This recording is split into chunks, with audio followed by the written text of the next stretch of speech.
Кеше Путин айтты ya, Казахстан практически русскоговорящая страна деді. Осы рас қой енді. Орысша орыстардан қатты сөйлейміз. Мойындау керек. Одан кейін 43 миллион теңге бөлді да қазақ орыс тілінің дамуына жыл сайын. Енді мен ойлаймын, оны 43 миллион теңге орыс тілінің дамуына емес, қазақ тілінің дамуын тежеуге бөлінді деп өзім солай сезініп қалдым да.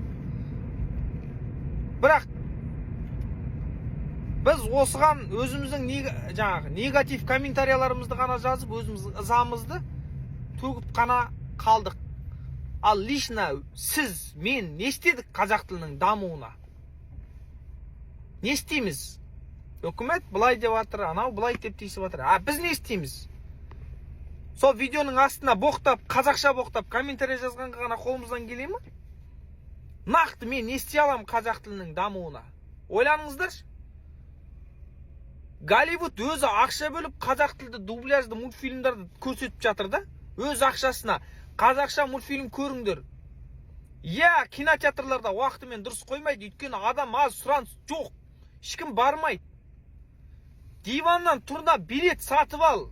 Қай уақытқа қойды, сол уақытқа бар да толтырып тастап залды. Келесі жолы қояды уақытын ыңғайлап.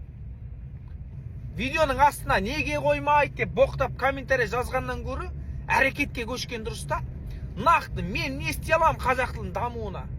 Мен қазір осын істей аламын, Моананың қазақшасына 5 билет алып бала шағамен барып көрем. Сұраныс тудыртам. Айналайындар, Индия неге Англияның боданынан тез шықты? Құлдық немеден неге арылды? Олар бір организм болып жұмыс істеді. Алдыда бір күнден Англияның товарларын алмай қойды. Олар банкротқа ұшырады. Міне осылай қазақ тілді дубляжды мультфильмдердің, кинолардың сұранысын көбейді. Содан кейін алда аналардың сұранысы онсыз да түседі. Өкімет сосын не істейді? Бұлар осылай екен деп алады да халықтың ығына жығылады, хочешь не хочешь, өйткені көп қорқытады, терең батырады дейді. Ал біз ешкім бармайды, барып сұрадым, мен требовать еттім. Ешкім сұрамайды дейді қазақшаны. Ертең айтады, мыналар қазақ тілі өзіне де керек емес екен ғой дейді. Болды ғой сомен. Нақты мен не істей аламын? На данный момент мен не істей аламын қазір?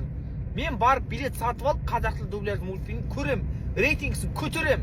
Театрда да сол, орыс театрында қаптап жүр қазақтардың орысша спектакль көріп, полный зал аншлаг. Қазақ театрларында спектакльда адам жоқ. Бәрі тойда жүреді.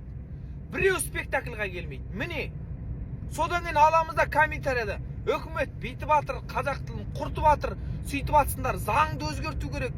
Істеші, баршы қазақ тілін қолданысқа пайдаланшы, көрсетіп жатыр, рейтингісін көтерші, өзінен өзі көтеріледі ол.